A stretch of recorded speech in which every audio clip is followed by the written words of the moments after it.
When my dad received the call to come to San Diego, we were all against it.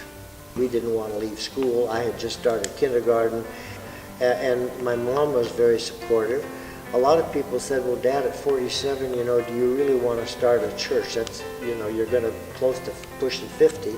It's a lot of work, but no, we came, and but the first experience I had in La Mesa was we went up to Mount Helix. A friend took us up there, and 6 years old, we had an air raid, and the sirens blew and the searchlights came on.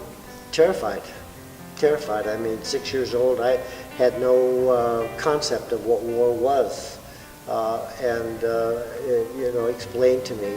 And then we got into the war mode where we had air raid wardens. We had to blacken out all of our windows with like a tar paper. My dad had no car, and here he is, a missionary, starting a church. So what do? He walked door to door.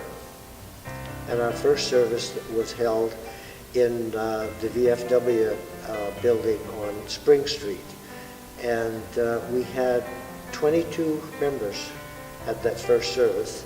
Amazing, considering my dad had no transportation. In the back, and we had to go down, children, my sister Esther and my brother Andy, who was 18, a senior at Grossmont.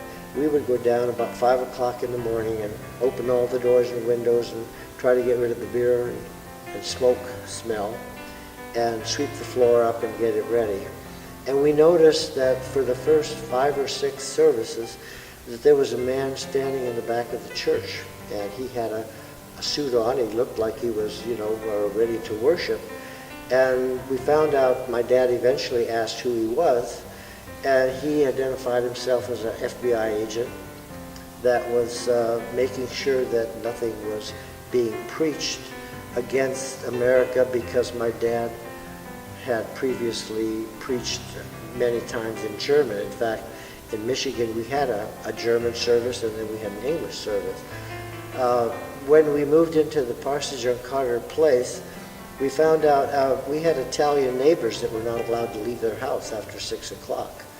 But we did have a neighbor, Dr. Gigliotti, who we found out was a personal advisor to President Roosevelt and had a direct phone to President Roosevelt to the White House. And he was advising President Roosevelt on Italian affairs, things that in the Italian community. And when my dad told him about this FBI agent, the next Sunday he was not there.